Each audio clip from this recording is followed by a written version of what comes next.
everyone, it's Jane. Thank you so much for tuning into my channel. Today's going to be a shorter video because I'm going to be swatching my Montblanc inks, and I don't have that many of them. I have 5. I feel fortunate to have 5 because they're fabulous inks. They just they're kind of pricey, but they all come in a really cool box. I'll show you each box as we go through them. And there's quite a bit of ink in the bottle itself. Look, so that's the bottle. But I'll go through each one of those as we swatch them. I'm trying to see if they have a designation of how much ink is in here. I'm sure I can find it, and if I do, I'll pop it up here on the screen. So anyway, let's get started. I'm going to swatch in my Hobonichi notebook from last year. I'm going to swatch with Dominant Industry Ink Muddler, and I'm going to use a Browse nib. I think it's a 2.2 millimeter or 2.5. I can't quite tell because the little metal thing is over the delineation of what this is, but it's a bigger nib. So that way you can see the ink properties a little better. I also am going to swatch on onion paper so you can see the difference. I'm in the process now of making a little notebook that has a bunch of different papers in it. And so these are sort of tests for me in order what to put in that notebook to swatch on. So let's get started. And the very first ink is Meisterstück, the Origin collection, and it's coral colored. And that's what the box looks like. I think I just showed it to you. But it's a beautiful color of ink, and the bottle itself, as you saw, just a really pretty, looks like a perfume bottle almost. Oh yes, and you have the Montblanc symbol here on the lid. Very, very well made bottle, as you would expect. So let's go ahead and put this little swatch down and see what that looks like. I can make them a little bigger since I only have 5 of them. I'd love to have more, but maybe in the future I'll have some more. None of them really has spoken to me lately that I needed to hunt them down. But okay, so let's just see if I can get this on here because this is a bigger nib. As you can tell, Meisterstück, S-T-U-C-K, and this is coral. It's really turning my water a fun color. When I put it in there, it almost looked like blood. And we don't want to be talking about that. That's not nice talk. Okay, so that is coral. Next one is Homage to Robert Louis Stevenson. And that's what that bottle or box looks like. This ink is really, I really like this ink because it's just I don't even know what to classify it as. And if you guys have an idea of what color to classify it, let me know. It's just I don't know. I love it, though. It changes a little bit. It's kind of, I don't know. I don't want to say what it is because I'll be wrong. Maybe olive and brown, and it dries a little different. It looks really neat coming out of a pen, like a broad nib pen. Let's see if I can fit all of this in here. Homage to Robert Louis Stevenson. There you go. And then I also don't have my camera light on, the ring camera that goes around my camera. I have a different desk light, and I hope that this isn't creating too many weird shadows and it'll look okay on video. Okay, next ink. This one I did hunt down, and this one I paid a little bit more than I should have for it. I found it on eBay, but this one is the Beatles Psychedelic Purple. I don't remember even where I saw this, but I was like, I've got to try to find it. My household, I grew up with 3 older sisters, and one in particular listened to the Beatles a lot. And so that's just something that I grew up with. I can't say that, I like the Beatles. I don't love the Beatles, but I like them. But anyway, it just brings back some nostalgic memories for me of listening to that, of the Beatles over and over and over and over again. Plus the fact it's just a beautiful color of purple, so can't beat that. So the Beatles, and this one also looks fabulous coming out of a pen. I'm going to have to consult the box so I don't spell this wrong. I always spell psychedelic wrong. Psychedelic. There we go. Purple. And I'm going to have to squeeze that one on there, but you get the idea. I also tried today to film a little blurb with one of my horses to kind of entertain you guys at the end of this video, but it didn't work. So I'm going to have to try again. Okay, next one is The Great Characters, Enzo Ferrari.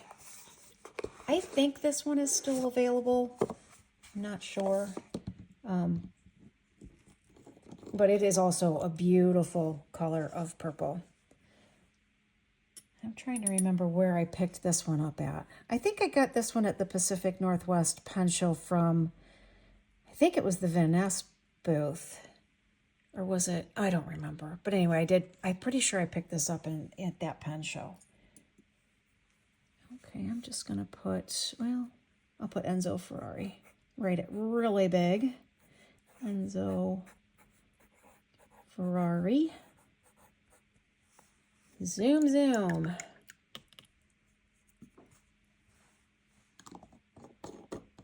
Okay, there's that one.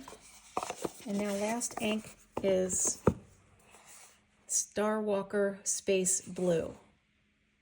And there's that box. This one I've had quite a while. Again, don't know if this one is still available or not. And honestly, I don't remember why I picked this up, but I do like it. I mean, there must have been a reason why I bought it, but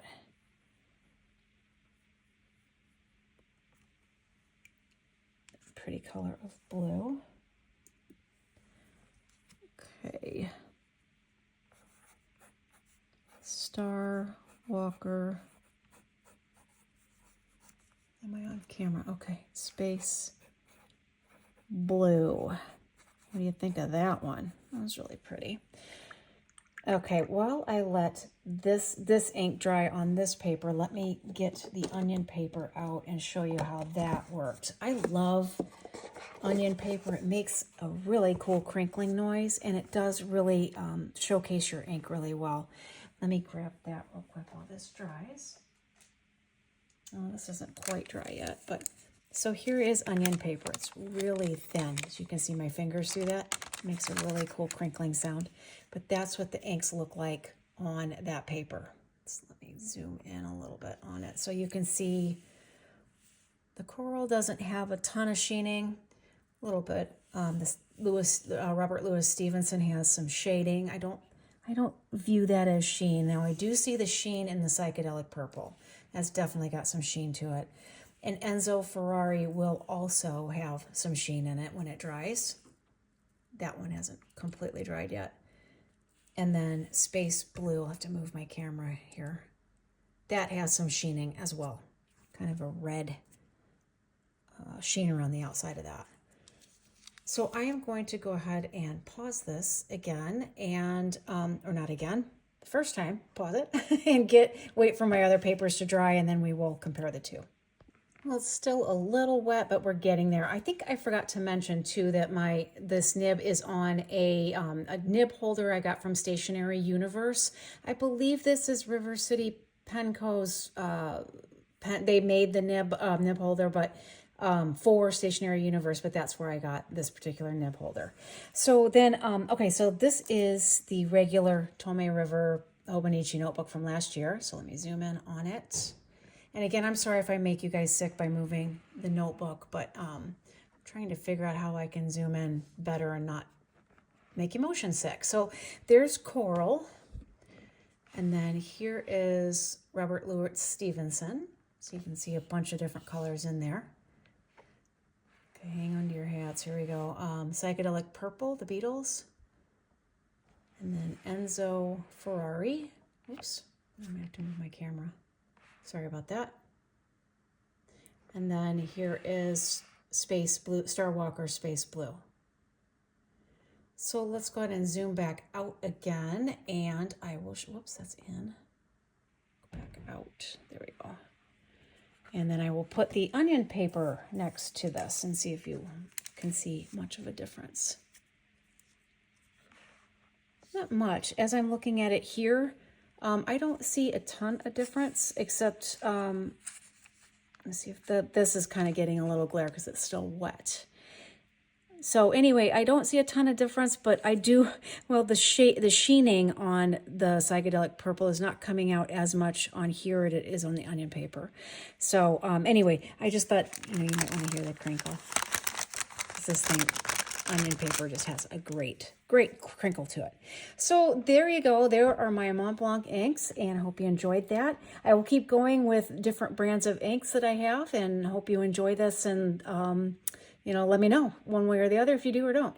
The other videos I am looking at making soon are my journey into fountain pens, kind of a timeline. I did have a request for that of what got me started in this hobby and how long ago I did get started in it. That's going to be a little tricky for me to pinpoint down, but it might be of interest to you all. It might not, but I'll do that. And also show you some of my early fountain pens that I purchased when I just started out. And then another one, I'm trying to think if I had another one in the works. No, it's just that one that I have in the works. Other than that, it's just swatching videos and currently inked. So give me more suggestions, things you'd like to see, things you don't like. All that stuff helps me out a lot with making content that you guys want to see. So with that said, have a fabulous day, and I will catch you next time. Bye. I had a viewer ask me how I get on my horses, and so I'm gonna try to show you. We'll see if he wants to cooperate. This is Marshall, by the way, who's a little bit exuberant today, but we'll see if he'll cooperate.